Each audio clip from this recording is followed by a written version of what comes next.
¡Uy, qué miedo! ¡Un bicho! Mátalo, te puede enfermar. No, pobrecito. Huye bicho de ese animal. ¿Cuál animal? ¿Por qué dices eso? Porque aunque no lo creas, todos somos bichos. ¡Ciencia! Divulgación, Naturaleza. Investigación. ¡Salud! noticias. Zoonosis. De humanos y otros bichos, divulgando el conocimiento sobre el hombre y la naturaleza.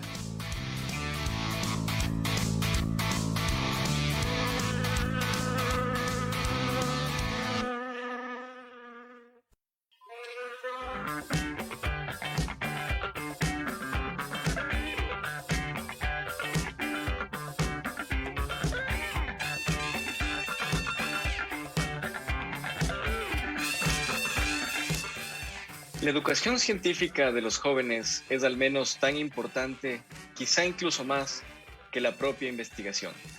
Estas palabras de Glenn Theodore Seaborg reflejan bastante bien cuál es el objetivo del programa. Bienvenidos a una nueva edición de Humanos y otros bichos. Esta semana compartiremos segmentos interesantes con ustedes. Yo en particular compartiré el segmento Tierra de Volcanes que regresa después de algunos programas. Buenos días, Elizabeth. Buenos días, Franklin. ¿Cómo están? Bienvenidos nuevamente a De Humanos y otros bichos. ¿Qué nos tienes preparado hoy, Eli? ¿Qué nos cuentas?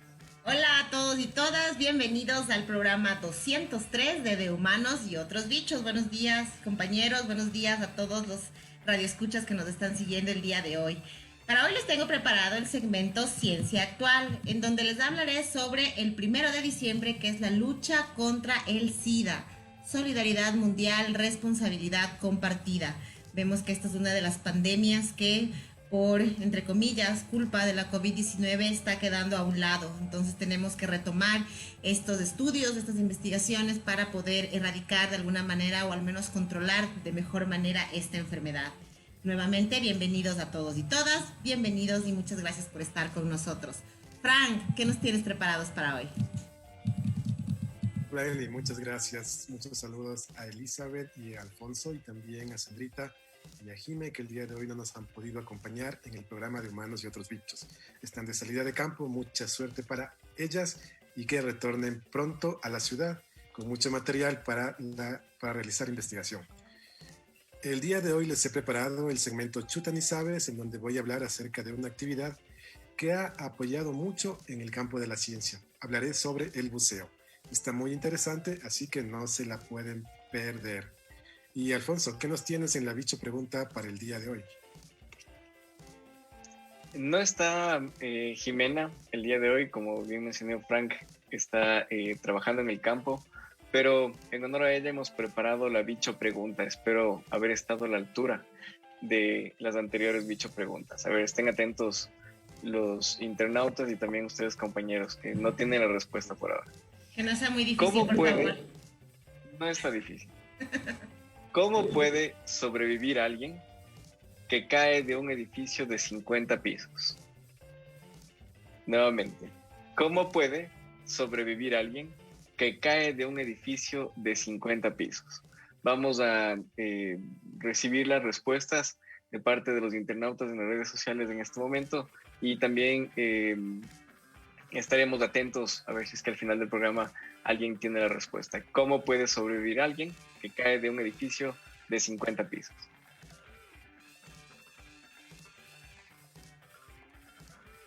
Saben que pueden interactuar con nosotros en nuestras redes sociales, Facebook, Instagram o Twitter con el hashtag BichosCis. Además pueden oír nuestros podcasts y nuestros programas anteriores en nuestros canales de YouTube o de Spotify y de iVoox como De Humanos y otros bichos. Así que estén siempre pendientes, conectados a nuestras redes sociales, que siempre tenemos datos interesantes, nuestros miércoles de podcast y para de esa manera seguir haciendo divulgación científica. Y muchos saludos a todos los internautas que están siempre pendientes de nosotros, interactuando en las redes sociales, contestando la bicha pregunta. Esta vez parece que está también difícil, tanto como las que las hace Jimena. Un saludo a Vanessa Herrera, a Maggie Díaz y a todos nuestros compañeros del CIS que día a día nos acompañan y están atentos a nuestro programa. Muchas gracias por estar con nosotros. Bueno, y en las Bicho Noticias les tengo preparado el día de hoy. Hoy se celebra el Día Mundial o el Día Internacional contra o de las personas con discapacidad. Cada 3 de diciembre se festeja o se conmemora este día. Este año el lema del Día Internacional de las Personas con Discapacidad es liderazgo y participación de las personas con discapacidad en la construcción de un mundo post-COVID inclusivo, accesible y sostenible. La inclusión de la discapacidad es condición esencial para el respeto de los derechos humanos, el desarrollo sostenible, la paz y la seguridad. También es una cuestión clave para cumplir con la promesa de no dejar a nadie atrás de la Agenda 2030 para el desarrollo sostenible. Respetar los derechos de las personas con discapacidad no es solo una cuestión de justicia, sino también una intervención de nuestro futuro común. La crisis provocada por la pandemia de la COVID-19 ha agravado las desigualdades existentes y ha puesto de manifiesto el grado de exclusión y la necesidad imperiosa de incluir a las personas con discapacidad. Unos 1.000 millones de personas en el mundo son las personas que pueden llegar a tener discapacidad. Son uno de los grupos más excluidos y más afectados por esta crisis.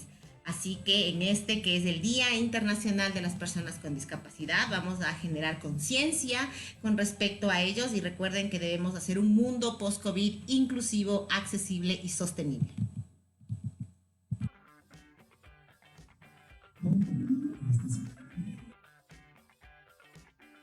Día Internacional de los Voluntarios.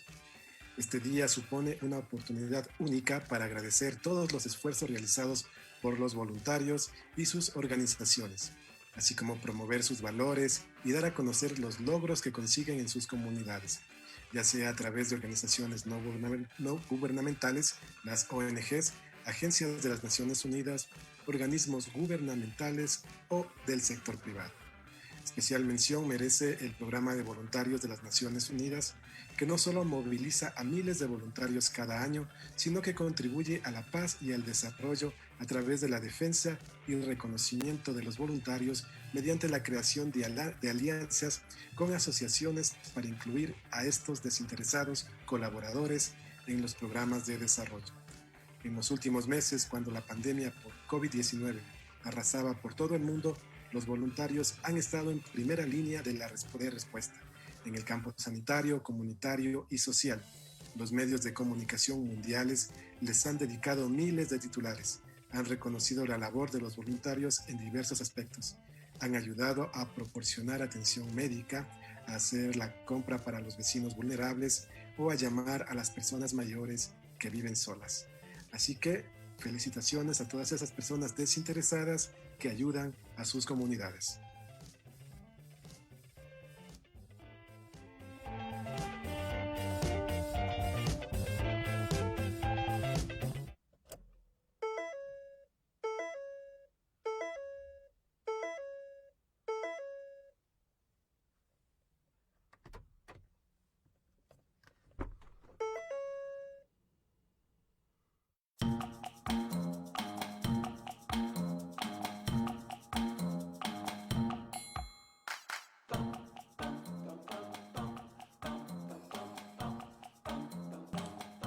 Bueno, y damos inicio ya a nuestro programa con el primer segmento, el que les he traído o les he preparado el día de hoy, que es del Ciencia Actual. En esta ocasión voy a hablar sobre el 1 de diciembre, que se conmemora en el mundo el Día Mundial del SIDA. Lucha contra el SIDA, solidaridad mundial, responsabilidad compartida. La salud es un derecho humano. La salud debe ser una de las principales prioridades de inversión para lograr la cobertura sanitaria universal. En este Día Mundial del SIDA, reconozcamos que para superar la COVID-19 y poner fin al SIDA, el mundo debe ser solidario y compartir la responsabilidad. Estas fueron las palabras del secretario general de las Naciones Unidas, Antonio Guterres. Cada 1 de diciembre el mundo conmemora el Día Mundial del SIDA. Esta fecha nos permite apoyar a las personas que viven con VIH, recordar las consecuencias que esta enfermedad ha causado y no olvidar a las personas que han muerto por enfermedades relacionadas con el SIDA. Con la pandemia de la COVID-19, situaciones como la reducción de la desigualdad, los derechos humanos, la igualdad de género, la protección social y el crecimiento económico en relación directa con la salud se pusieron en evidencia, y por esta razón el lema del Día Mundial de este año es Solidaridad Mundial, Responsabilidad Compartida. La infección por el virus de la inmunodeficiencia humana o VIH es responsable del síndrome de inmunodeficiencia adquirida SIDA. Esta cobró importancia en los 80 cuando se identificaron los primeros casos en jóvenes homosexuales de Nueva York y California. Sin embargo, todo empezó mucho antes, entre 1910 y 1930 en África, basándose en cálculos científicos sobre el tiempo que tendrían las distintas cepas de VIH en evolucionar. Después se detectaron casos entre drogadictos que compartían agujas y receptores de transfusión de sangre. En 1982 se dio nombre a esta enfermedad y desde entonces ha matado a más de 25 millones de personas en todo el mundo y ha dejado huérfanos a más de 12 millones de niños solo en África. Sabemos que el SIDA se originó en África, donde monos y simios albergan un virus similar al VIH llamado SIB, el virus de inmunodeficiencia en simios. Una de las hipótesis que se maneja sobre el origen de esta enfermedad es que es la que se contrajo a partir de personas que cazaron y comieron chimpancés infectados. Aunque sigue siendo una incógnita cómo pudo esta enfermedad dar un salto hacia el humano y producirse ese spillover. El SIDA es una enfermedad infecciosa donde se ven afectadas las células del sistema inmunitario, los linfocitos T, y es un retrovirus del VIH quien las destruye. Este virus es uno de los que rompió la idea del dogma central de la biología molecular que hasta 1970 decía que la información genética fue fluida y que siempre iba en la dirección de ADN, ARN y proteínas. Desde el punto de vista genético, el VIH se divide en dos grandes grupos, el VIH-1 y VIH-2. El primero, causante de la pandemia, que tiene una gran similitud genómica con el virus de inmunodeficiencia en simios, que afecta a los chimpancés que viven en varias zonas del sur de Camerún. Y el 2, que ha permanecido durante mucho tiempo restringido a África Occidental, especialmente a Guinea, Bissau y Senegal. En 1989 se expuso que el causante de este virus estaba en la sangre de los magabéis grises, una especie de primates que vive entre Senegal y Ghana. Más tarde se confirmaría que el VIH tipo 2 era también genéticamente parecido al de inmunodeficiencia de simios. No existe una cura para el SIDA, pero sí existen tratamientos que combaten su aparición. Los esfuerzos para prevenir la transmisión se centran en la educación sexual y el uso de métodos anticonceptivos. Los medicamentos antivirales consiguen reducir la velocidad de reproducción del VIH en el organismo. Los diferentes esfuerzos invertidos en la investigación con VIH no solo han ayudado a la evolución en el conocimiento sobre la biología del virus, sino que también ha aportado al descubrimiento de varias terapias con eficiencia frente a otros virus. Según ONU-SIDA, que es la organización que lidera el esfuerzo mundial para poner fin a la epidemia del SIDA como amenaza para la salud pública, nos indican algunas estadísticas. Por ejemplo, que 38 millones de personas vivían con el VIH en todo el mundo hasta el 2019, que 1.7 millones de personas contrajeron el virus del VIH, 690,000 personas fallecieron a causa de enfermedades relacionadas con el SIDA. Alrededor de 1.7 millones de personas no sabían que estaban viviendo con VIH. Desde el pico alcanzado en 1918, las nuevas infecciones por VIH se han reducido en un 40%. Sin embargo, cada semana alrededor de 5.500 mujeres jóvenes entre 15 y 24 años contraen el VIH. Las mujeres y las niñas representaron aproximadamente el 48% del total de las nuevas infecciones de VIH para el 2019.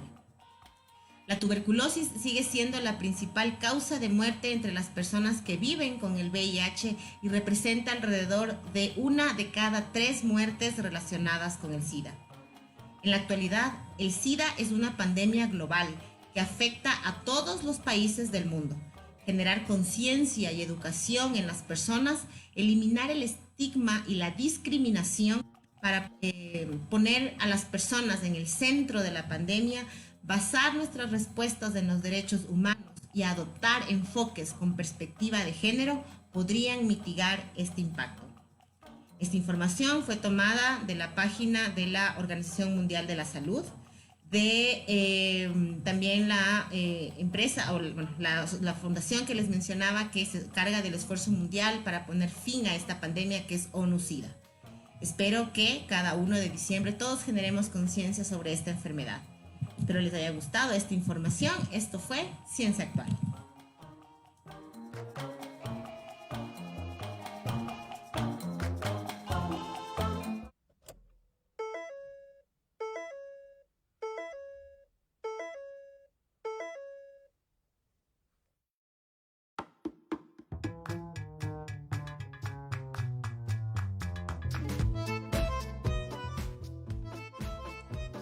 Iniciamos entonces el segmento Chuta ni sabes. Franklin, cuéntanos qué datos interesantes nos tienes para hoy. Bueno, pues sí, Elizabeth, el día de hoy en el segmento Chuta ni sabes les voy a hablar un poquito sobre el buceo.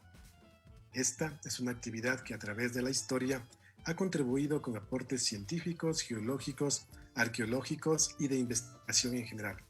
El personaje más representativo en el mundo de la ciencia y practicante del buceo puede ser Jacques Cousteau. Este científico usó esta actividad en la exploración submarina y nos llevó a conocer el fascinante océano. El buceo además es un deporte completo, ya que es el que más grupos musculares ejercita. Favorece la respiración, ampliando la capacidad pulmonar, ejercita las habilidades psicomotrices y favorece la relación del individuo con el medio acuático, logrando en este una mayor relajación y tranquilidad. Sin embargo, hay que tener en cuenta que la fortaleza y el dominio mental sobre el organismo son fundamentales para lograr una adecuada relajación. Es importante realizar un chequeo médico periódico de corazón, pulmones, oídos y vías respiratorias en general. Se requiere una aceptable condición física que permita nadar aceptablemente, ayudar a un compañero en caso de necesidad y desenvolverse en situaciones imprevistas. Hay indicios de que la práctica del submarinismo o buceo en la prehistoria se realizaba en los grandes yacimientos de conchas de moluscos que se han encontrado en el Báltico y en las costas de Portugal. Esto prueba que el hombre primitivo, salvo que esperara que la marea baje para juntar estas conchas, se veía obligado a bucear hasta los lugares en que estaban enclavadas. Las tribus de la Polinesia también practicaron el buceo desde tiempos inmemorables y lo hacen hasta la actualidad.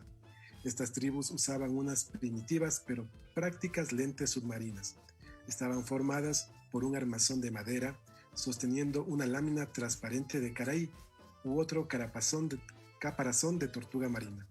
Entre los pueblos de la antigüedad, las primeras noticias que se tienen de la práctica de la inmersión son del año 168 a.C., cuando se utilizaron buzos para recuperar el tesoro que Perseo, el último rey de Macedonia, en Grecia, lanzara al mar desde su palacio. En los problemas de Aristóteles se mencionan 2 tipos de aparatos de inmersión.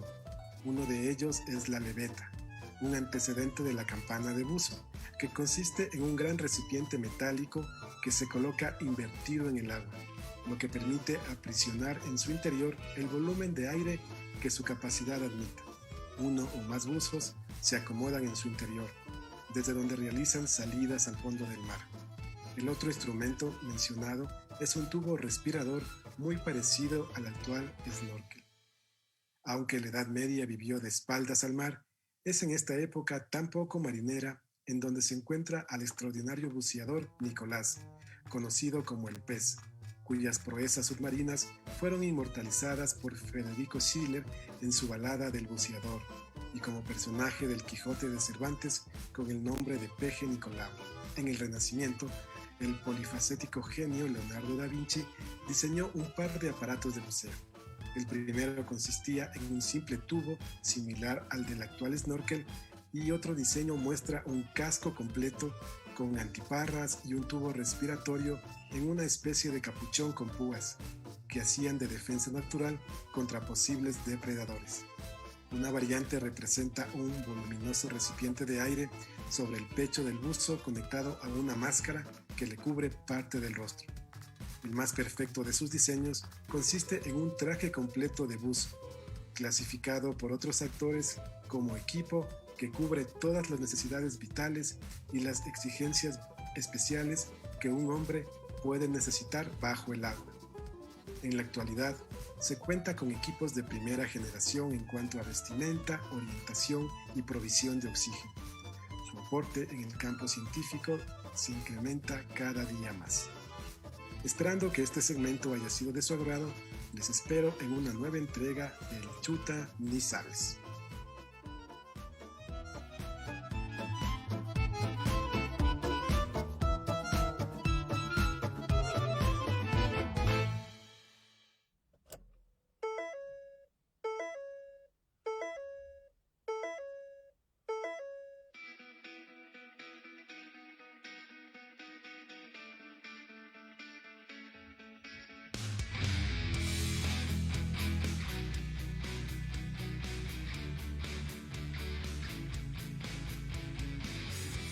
Y en esta ocasión seguimos con el segmento Tierra de Volcanes. Alfonso, ¿qué nos tienes para hoy? Gracias, Eli. El día de hoy regresa un segmento que no había tenido un espacio desde hace algunos programas atrás, que es el segmento Tierra de Volcanes. Este segmento está dedicado a cualquier noticia que tiene que ver con nuestro país, ya sea científico o no. El día de hoy vamos a enfocarnos en una noticia que no es tan alentadora, pero que el conocerla seguro nos puede ayudar a educarnos y educar a los demás. Lamentablemente se ha encontrado que el plástico está presente en los restos de agua, de mar, de playas y animales en las Islas Galápagos. Un estudio de Jones y otros autores encontró restos de plástico en todos los hábitats marinos de la isla San Cristóbal, donde paradójicamente le suelen hacer publicidad como el sitio donde Charles Darwin desembarcó por primera vez. En las zonas más afectadas de las islas encontraron más de 400 partículas de plástico por metro cuadrado de playa. Además, se encontró plástico en el interior de más de la mitad de los invertebrados marinos como percebes y erizos, y además también en el lecho marino. Esta evidencia sugiere que la mayor parte de la contaminación plástica en Galápagos llega a través de las corrientes marinas. Entre los vertebrados marinos con mayor riesgo de ingerir o enredarse con plástico están tristemente los tiburones martillo, los tiburones ballena, los leones marinos y también las tortugas marinas. La imagen que podemos tener como un sitio conservado de Galápagos puede dar la impresión también de que las islas están de alguna manera protegidas a la contaminación plástica. Pero este estudio claramente demuestra que no es así. Los niveles más altos de contaminación por plástico se encontraron en las playas orientales de las islas, que están expuestas a la contaminación que llega a través de la corriente de Humboldt. Estas playas incluyen, entre otras, por ejemplo, a Punta Pit, que es un sitio altamente contaminado, que es además el hogar de las iguanas marinas conocida como Godzilla, que como otras especies de vida silvestre de Galápagos no se encuentra en ningún otro lugar del mundo, son endémicas. Es muy preocupante que las iguanas marinas Godzilla estén viviendo junto a este alto nivel de contaminación plástica, aún más cuando solamente han sido registrados menos de 500 individuos de estas iguanas. También en los invertebrados marinos se encontraron partículas de microplástico. Estos animales son una parte muy importante, una parte crucial de las redes alimentarias que sustentan a las especies más grandes que viven en las islas y en los alrededores de ellas. Este estudio también señala que puede haber efectos potenciales sobre la salud por la ingestión de plástico en los animales marinos. Este alto nivel de contaminación encontrado en las islas debe detenerse en su origen. No es un problema que se pueda resolver simplemente haciendo limpiezas en las playas, sugieren los autores del estudio. Para hacer un resumen, vamos a hablar de los principales hallazgos que se encontraron en esta investigación. Solamente el 2% de los considerados macroplásticos, que son elementos y fragmentos de más de 5 milímetros, se identificaron como procedentes de las islas. Es decir, que el 98% de los macroplásticos deben haber llegado a través de corrientes oceánicas. Los macroplásticos además se encontraron en 13 de las 14 playas de arena que fueron estudiadas y se recolectaron 4.610 elementos. Además, se encontraron unas acumulaciones bastante más significativas de plástico en hábitats que son muy importantes como las costas rocosas de lava y los manglares. Se encontraron también microplásticos en bajas concentraciones en todas las muestras de agua de mar y en los fondos marinos. Esta noticia es bastante alarmante. Con concentraciones más altas en el puerto, sugiriendo también de alguna manera la entrada local de la contaminación plástica. Decíamos que se encontraron microplásticos en las 7 especies de invertebrados marinos que fueron estudiadas, que fueron incluidas en el estudio, y además se analizaron 123 personas y curiosamente el 52% de estas 123 personas contenían también restos de plástico. Estos datos son muy alarmantes, sabemos cuál es el nivel de contaminación plástica, sobre todo en las zonas costeras, pero al tratarse de las Islas Galápagos, teníamos, como mencionábamos antes, la impresión de que no existía un nivel tan alto de presencia de plástico.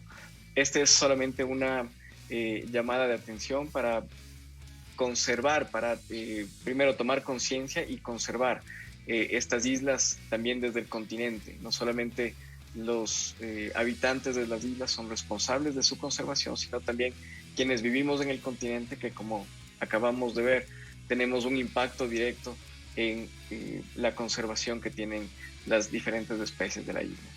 Esta fue una noticia modificada del portal DICIT y del artículo original de la investigación. Esperemos que les haya gustado este segmento Tierra de Volcanes. Nos volvemos a encontrar en una próxima entrega.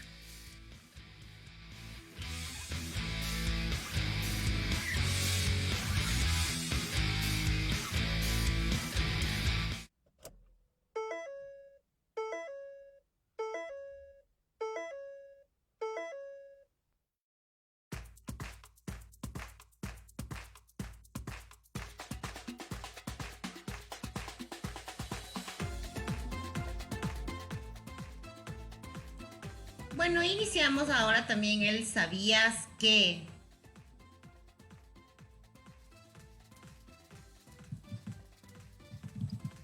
Así es, Eli. Y ya que estamos empezando las fiestas de Quito, para los que tenemos la fortuna de residir en la ciudad, nos hemos visto ya rodeados de un sinfín de festejos, algunos concordantes con las medidas de bioseguridad de la pandemia. La mayoría no. La mayoría no, pero bueno, ya que estamos con este espíritu de festejo, les hemos preparado una serie de curiosidades acerca de Quito en el ¿Sabías qué? Esperemos que disfruten. ¿Sabías que Quito es la capital más antigua de América del Sur? Los orígenes de la ciudad se pierden en los relatos históricos. No se sabe con certeza realmente cuál es la fecha de la creación. Es por ello que se toma la conquista española de la ciudad en 1534 como su fecha de nacimiento. ¿Sabías que el centro histórico de Quito es el más grande y mejor conservado de todos los centros históricos de América? Eso fue quizás el principal motivo por el que fue la primera ciudad nombrada por la UNESCO como Patrimonio Cultural de la Humanidad. Este insigne galardón lo compartió con Cracovia. La UNESCO valoró su belleza física, sus tradiciones, sus rincones de misticismo y sus leyendas vigentes. ¿Sabías que Quito es la capital más alta de América del Sur? Se alza a 2.850 metros de altura sobre el nivel del mar. Hay una ciudad más alta todavía que Quito en América del Sur, La Paz en Bolivia. Sin embargo, La Paz no es la capital de Bolivia. La capital es Sucre. ¿Sabías que se dice, esto entre comillas, que Quito posee la temperatura más agradable del mundo? Alrededor de los 20 grados durante la mayor parte del año. Por eso se le ha llegado a dar el nombre de Tierra de la Eterna Primavera. Yo creo que más de uno estaremos en un ligero desacuerdo con esta parte del ¿sabías qué? Porque en algunos periodos del año no suele ser así. Y también depende cuál es la parte de la ciudad. Totalmente de acuerdo. ¿Conoces las 7 maravillas del mundo antiguo? Básico, ¿no? Apuesto a que la mayoría te suenan. ¿Y las 7 maravillas del mundo moderno? Eso creo que es un poco más difícil, aunque seguro sí has de haber escuchado alguno de ellos. ¿Pero conoces las 7 maravillas de Quito? Pues toma nota. La iglesia de la Compañía de Jesús, el convento de San Francisco, la iglesia de la Virgen del Quinche, la estación de ferrocarriles de Chimbacalle, la Plaza Grande o Plaza de la Independencia, la Virgen del Panecillo y la Basílica del Voto Nacional. Así que ahora ya conocemos las 7 maravillas de Quito. ¿Sabías que las gárgolas de la Basílica del Voto Nacional representan la fauna distintiva del Ecuador? De este modo se pueden encontrar caimanes, monos aulladores, tortugas gigantes de Galápagos, piqueros de patas azules, pumas o armadillos en esta grandiosa iglesia.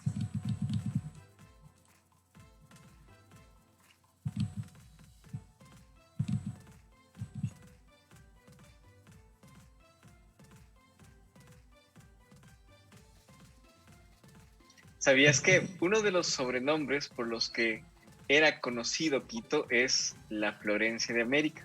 Sin embargo, esta denominación de la Florencia de América es considerado como un título, entre comillas, fascista de la ciudad, dado por la misión artística y cultural italiana, enviado por nada menos que Benito Mussolini a América del Sur y presidida por el pintor Giulio Aristide Sartorio en 1928, quien con un, esperemos, genuino entusiasmo llegó a decir que Quito era como Florencia, era la Florencia de América y que nada semejante había visto en los países vecinos.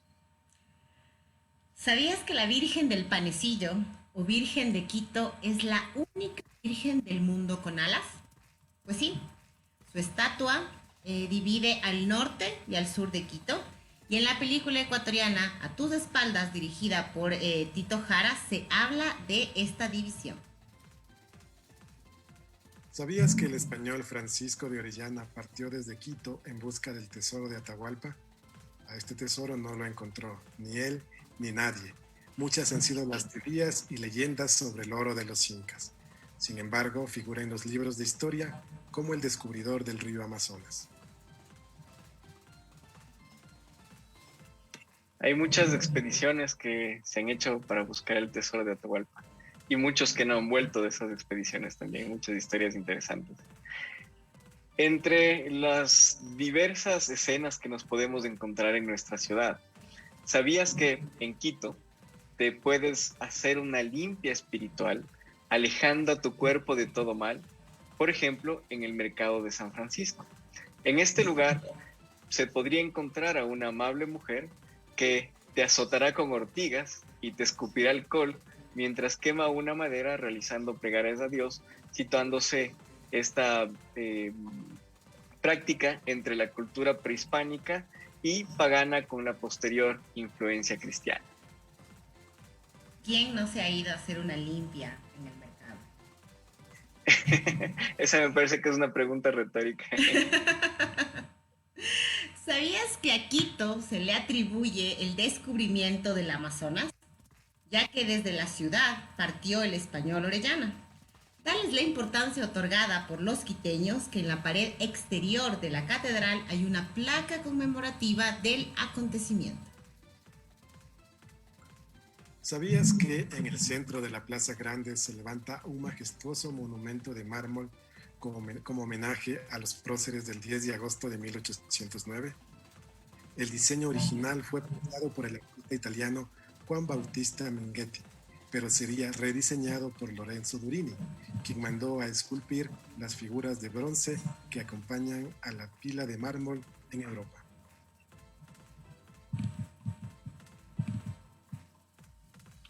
¿Sabías que artistas europeos fueron quienes esculpieron a León, las banderas o las palmas de bronce que decoran el monumento en la Plaza Grande? Y estos artistas tuvieron problemas cuando tuvieron que elaborar el cóndor, porque era un animal que no conocían. Así que en lugar de contratar artistas nacionales, se envió un espécimen de un cóndor disecado para que les sirva como guía a los escultores. El negrito Ceferino, así era conocido en Quito Ceferino Congo, quien era el encargado de igualar el reloj de la torre de la iglesia de la Merced y que falleció en junio de 1956. Tras su muerte, este reloj quedó desigualado y fue el encargado del reloj de Palacio de Gobierno quien tuvo que dedicar su tiempo para regular los minuteros de los dos edificios. Pero un día se dejó de hacerlo y el reloj de la Torre de la Merced ya no da la hora exacta. ¿Sabías que hasta 1868 la iglesia de San Francisco tenía 2 torres, mucho más grandes que las actuales, con 3 cuerpos cada una? Pero en este año un terremoto que estremeció Quito derrumbó estas edificaciones que cayeron sobre la nave central de la iglesia, dañando el techo que estaba decorado con arte mudéjar. El arte mudéjar es un estilo artístico que se desarrolló en los reinos cristianos de la península ibérica y que incorpora influencias, elementos o materiales de estilo hispano-musulmán. Esperando que este segmento ¿Sabías qué? Haya sido de su agrado, no nos queda más que decir que viva Quito.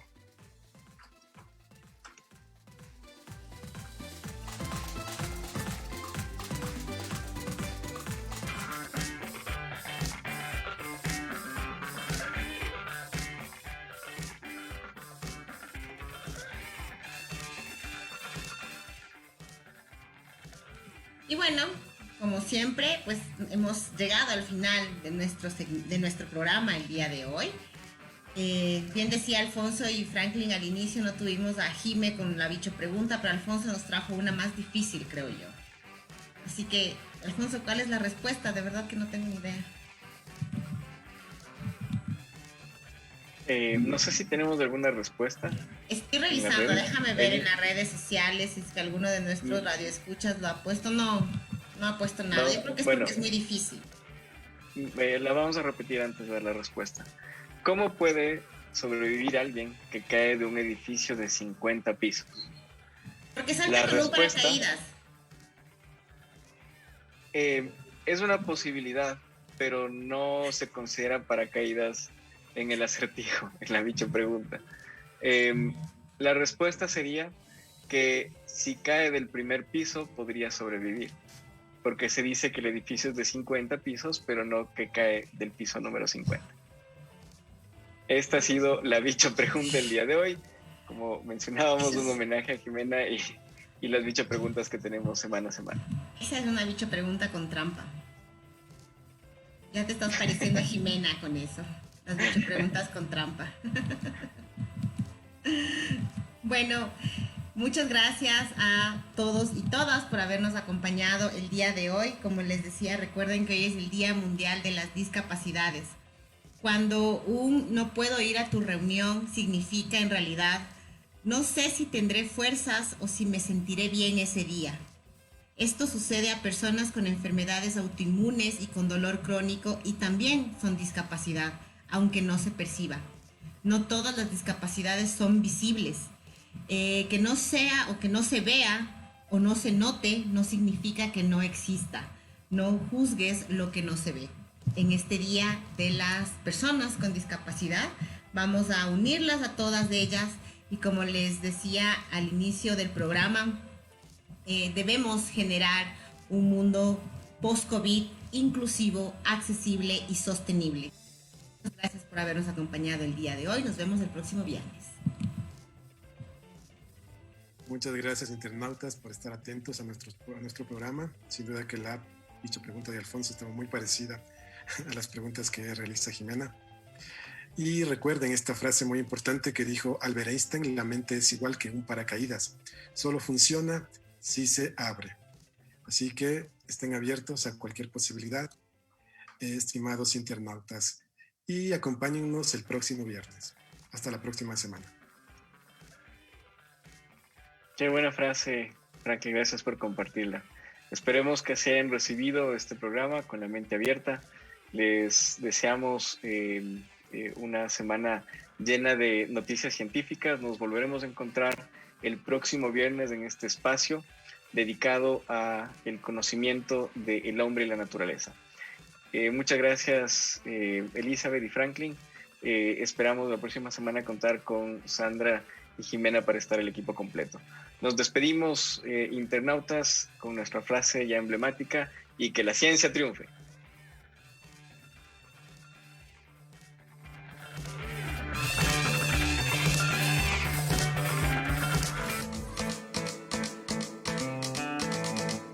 Esto fue De Humanos y Otros Bichos. Si te gusta la ciencia divertida, no te olvides de escucharnos. Todos los viernes de 10 a 11. Una producción de Radio Universitaria Online de la Universidad Central del Ecuador.